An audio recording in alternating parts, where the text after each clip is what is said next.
যে সমস্ত যুবক ভাইয়েরা ওই যে সামনে দাঁড়িয়ে আছেন, যারা ওই যে সামনের দোকানে বসে আড্ডা দিচ্ছেন, আমি আপনাকে বলি, আপনার প্রিয় দলের ফুটবল খেলা যেই দিন হয়েছিল, রাত 1টায় খেলা হয়েছিল, আপনি প্রজেক্টর ভাড়া করে নিয়ে এসেছিলেন, আপনি টেলিভিশন ভাড়া করে নিয়ে এসেছিলেন, নিয়ে এসে মাঠের মধ্যে এই 40 ইঞ্চি টেলিভিশন দেখে সবাই মিলে দেখেছিলেন। সেদিন কি ঝালমুড়ির দোকান ছিল? সেদিন কি ঝালমুড়িওয়ালা ঝালমুড়ি বিক্রি করেছিল? সেদিন কি বাদামওয়ালা বাদাম বিক্রি করেছিল? সেদিন কি আপনি গল্প করেছিলেন? সেদিন কি ঘুরিয়ে বেড়েছেন? তাহলে আপনার কাছে আপনার প্রিয় দলের খেলা যতটা গুরুত্বপূর্ণ, আল্লাহর দ্বীনের কথা কি ততটা গুরুত্বপূর্ণ?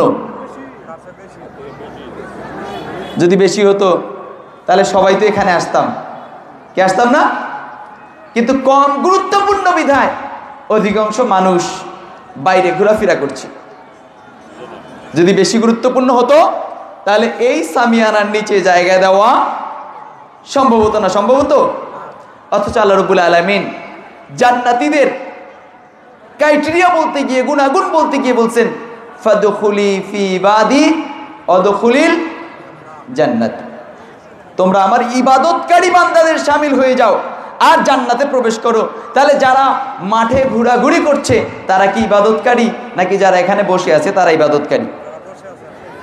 যারা বসে আছে তারা ইবাদতকারী। তাহলে যারা মাঠে ঘোরাঘুরি করছে তারা কি জান্নাতের পথে আছে নাকি জাহান্নামের পথে আছে?